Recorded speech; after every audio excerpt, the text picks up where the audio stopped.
Hello everyone. At the outset, I must welcome you all to this e-learning program by EduSat ORSAC Odisha. Today, we will discuss something about pollination, why this pollination is important, what role exactly this pollination plays in the life cycle of a plant. Okay, let us see. In a plant, two types of generations are there. One is the sporophytic generation, which is a diploid one, and the other one is the gametophytic generation, which is a haploid one.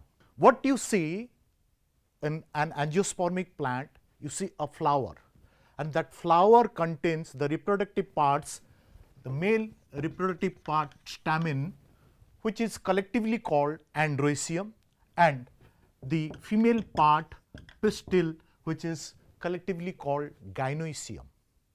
Now, this stamen, that is the sporophytic part, the male sporophytic part, and this pistil is the female sporophytic part.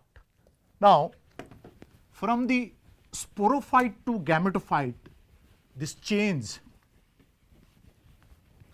from the sporophyte, that is diploid, to gametophyte,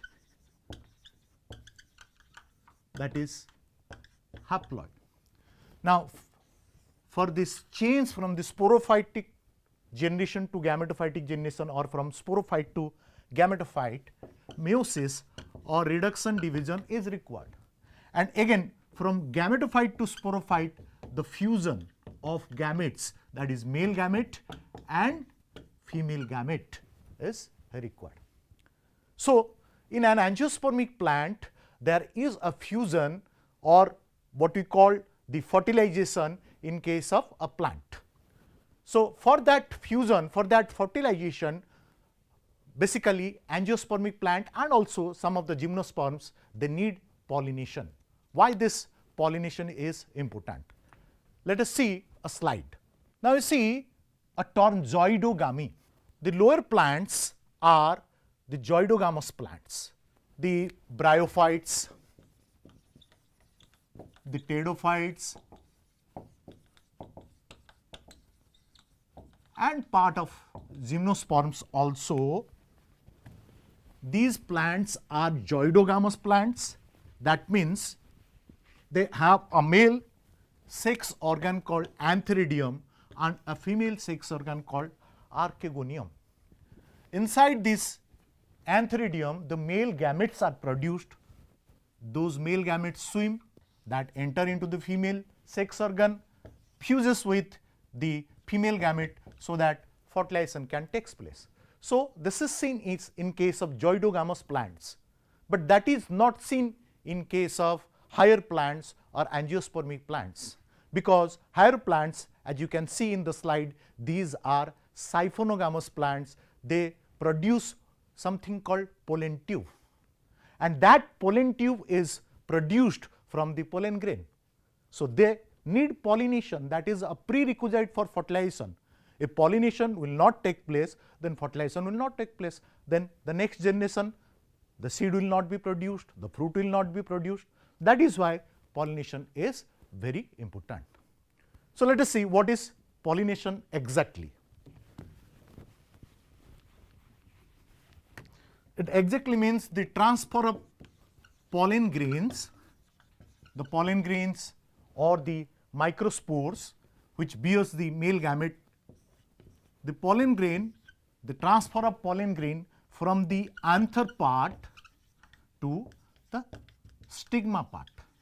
Now, this is the male part, this is anther, inside which the pollen grains are produced. This is the female part, and this is the receptive organ stigma. So, the pollen grains are transferred from this anther to the stigma. That is what pollination is. And after pollination, fertilization takes place, because these plants or higher plants are siphonogamous plants. They produce certain tube-like structures in which the male gametes are transferred into the embryo sac, which is present inside the ovary, rather inside the ovule, so that fertilization can take place. Next generation, that means seed formation will take place, fruit formation will take place. So, for this fertilization process, for everything, the plant requires a pollination process, that is the transfer of pollen grains from the anther to the stigma. Now, this is pollination, transfer of pollen grains from the anther to the stigma. Let us see another slide. So, this is about the Japanese botanist. They have also said that ginkgo and cycas, these are gymnospermic plants. So, in those plants they have discovered this process called zoidogamy. So, let us see this slide, self pollination and cross pollination. Okay. So, we have two types of pollination, one is self pollination, the other one is cross pollination. So, the transfer of pollen grains from the anther to the stigma of same flower or flowers, different flowers, but born on the same plant, that is called self pollination. And the transfer of pollen grains from the anther to the stigma of another individual, that is called cross pollination. Let us see, suppose this is a plant, this is one first flower, this is another flower, and this is another plant with a flower.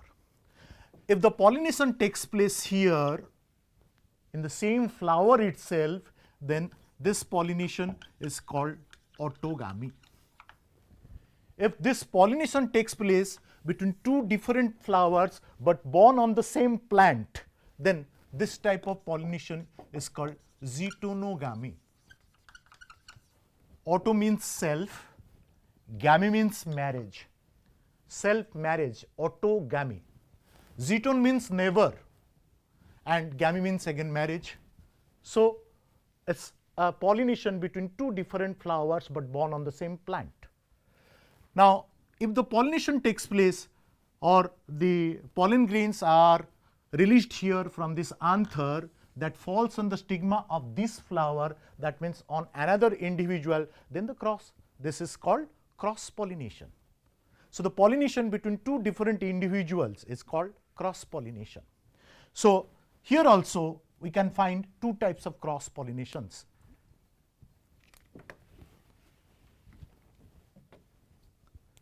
So, we have two types of pollination, one is self pollination, the other one is cross pollination.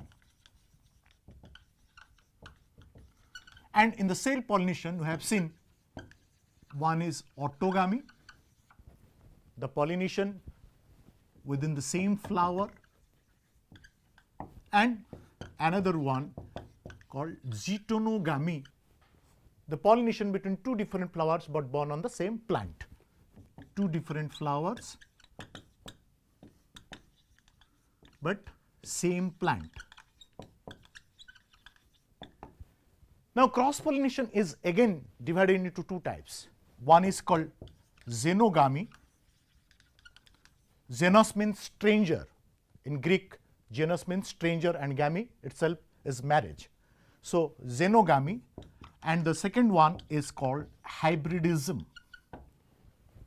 Now, suppose here I have one plant and that belongs to species A, and here I have the same type of individual, and the pollination takes place between two individuals belonging to the same species, two different individuals, but same species, then that is called xenogamy. But suppose I have one plant A here and another closely related plant, another allied species is here, suppose B, and the pollen grain falls on the stigma of the flower of B, pollination takes place and fertilization also takes place. Then that is another kind of cross pollination known as hybridism. Let us see some slides. So, these are some natural hybrids, that is because of hybridism.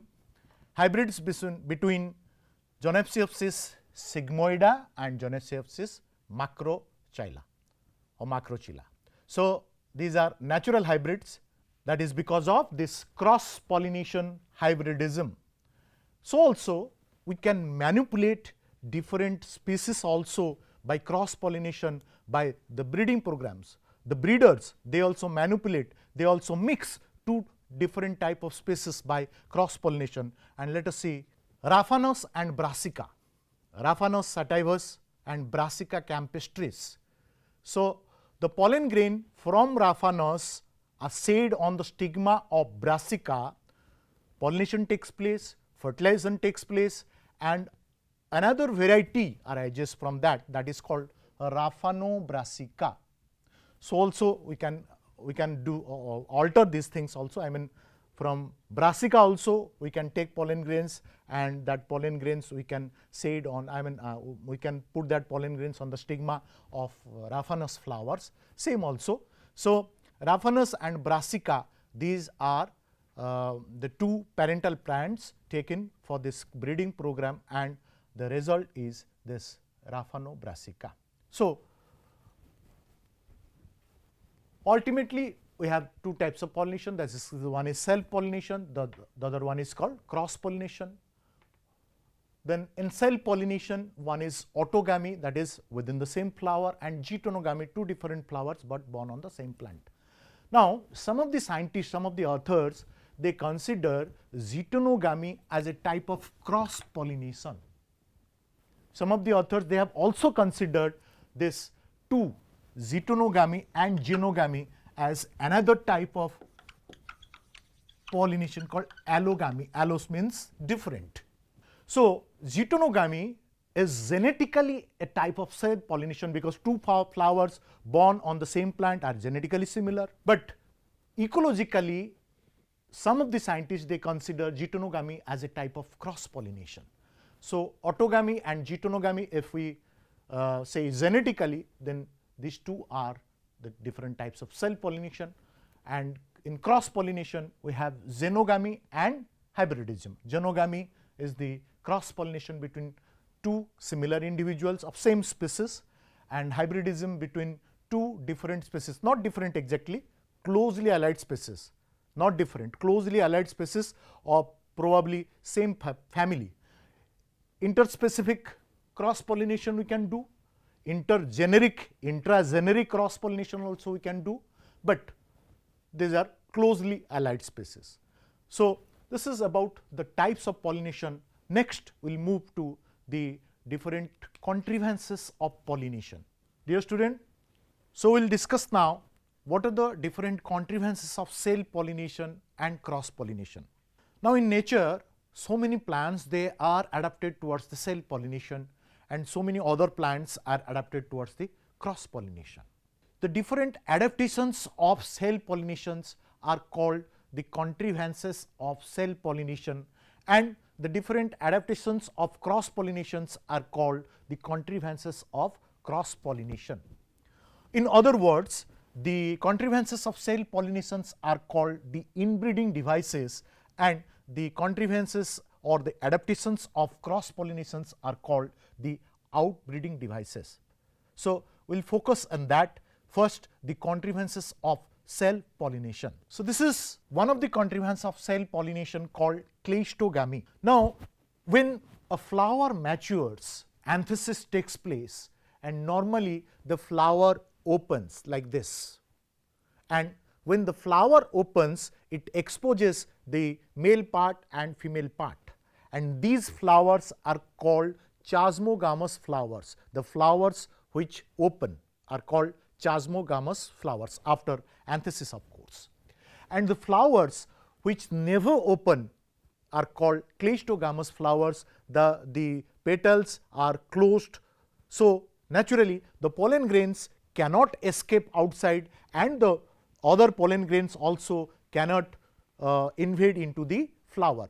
So in cleistogamous flowers, self pollination becomes obligatory. So you can see the screen. There are certain plants like Commelina bengalensis, Bhaula, Oxalis, Portulaca. These are all cleistogamous flowers. These plants bears cleistogamous flowers. The cleistogamous flowers are the flowers which never open. So ultimately in these flowers self pollination takes place.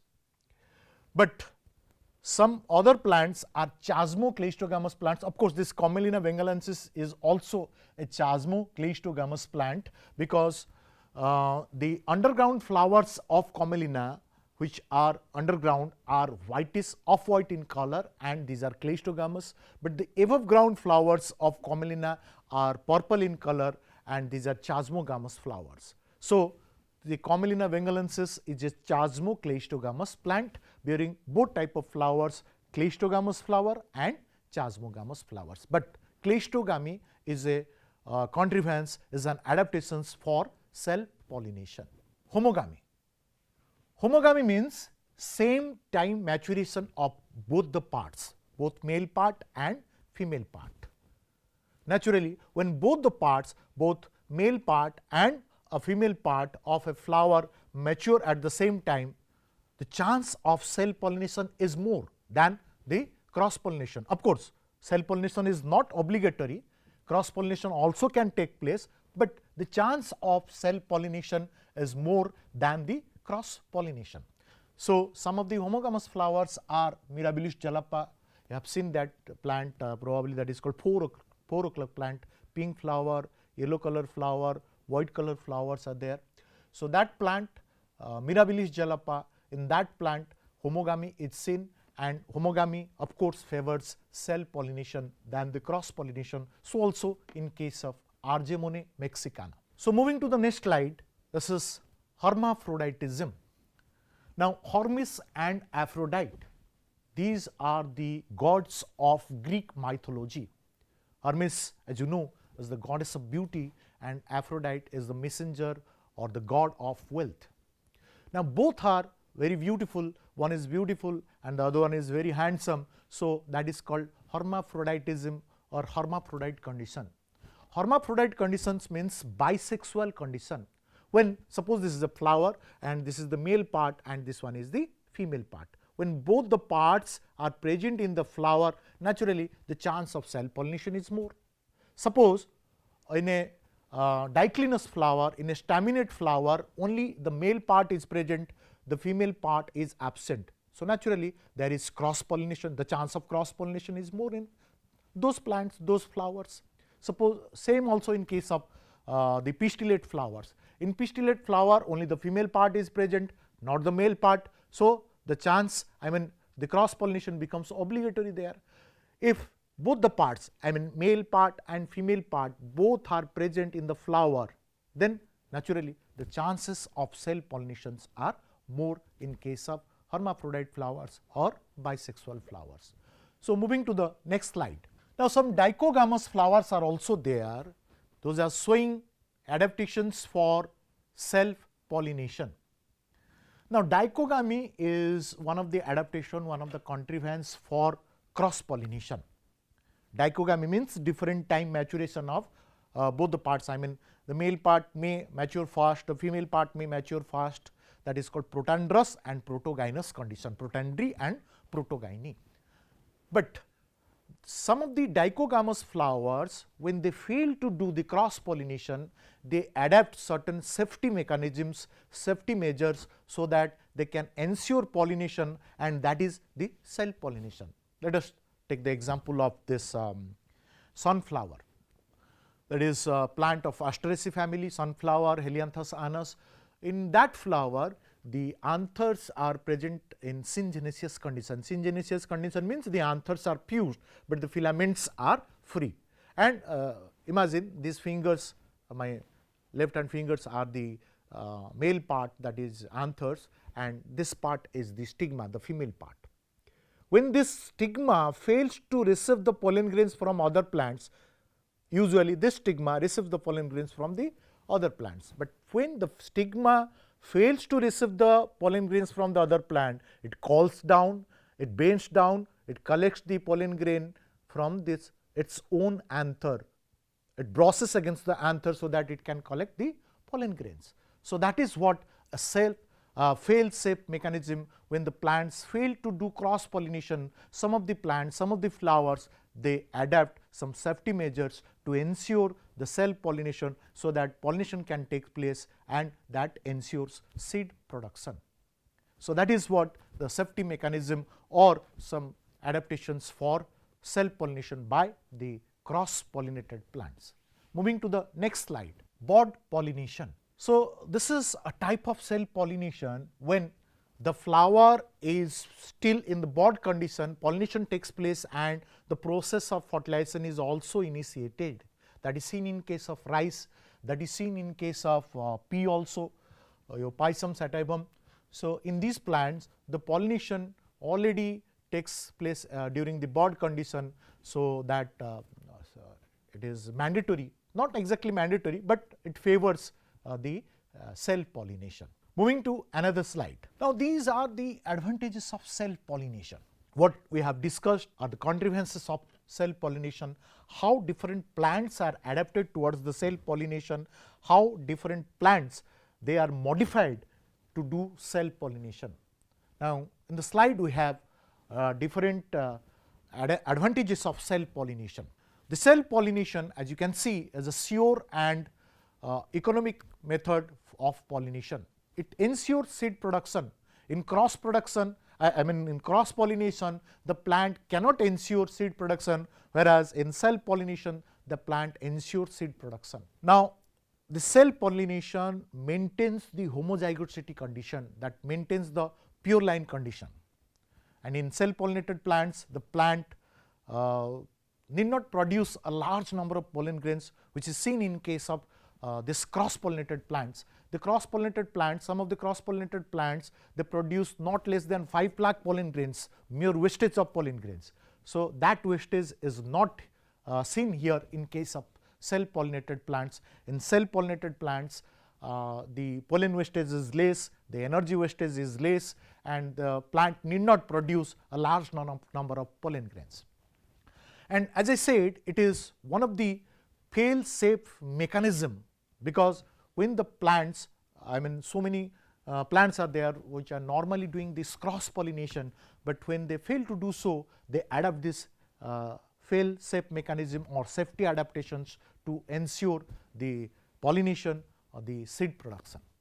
And the cross pollinated plants, they have to produce a lot of more things like nectar, food material, they have to attract the insects, they have to modify the pollen grains in such a manner that so that cross pollination can take place. So, that is not seen in case of self pollinated plants. The self pollinated plants usually do not produce any such kind of nectar or edible product to attract the insects, because it itself ensures the seed production. And as I said, it maintains the pure line condition, it maintains the homozygosity condition. So, it maintains the parental line for indefinitely period of time. Of course, there are some drawbacks of self pollination. The race ceases after so many generations. There are certain drawbacks also. The advantages of cross pollinations are the disadvantages of self pollination. We are discussing about the advantages of self pollination. The self pollination also eliminates some of the bad characters, some of the bad recessive characters rather from the plant, as it maintains the homozygosity condition, it maintains the pure line. So, it eliminates some of the bad recessive characters from the plant. So, we have seen what is pollination, what is self pollination, and what is cross pollination. And in nature, there are certain plants, those are modified for self pollination, and there are certain plants, those are modified for cross pollination. The types of self pollinations like autogamy and geitonogamy, the type of cross pollinations like xenogamy and hybridism, and what are the advantages of self pollination. The advantages of self pollinations are the disadvantages for cross pollination, and the advantages of cross pollination are the disadvantages of self pollination.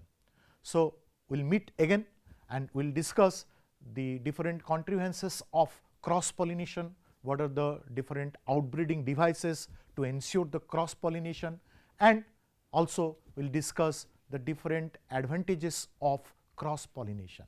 So, thanks a ton for watching this program, and stay safe, take care, bye bye.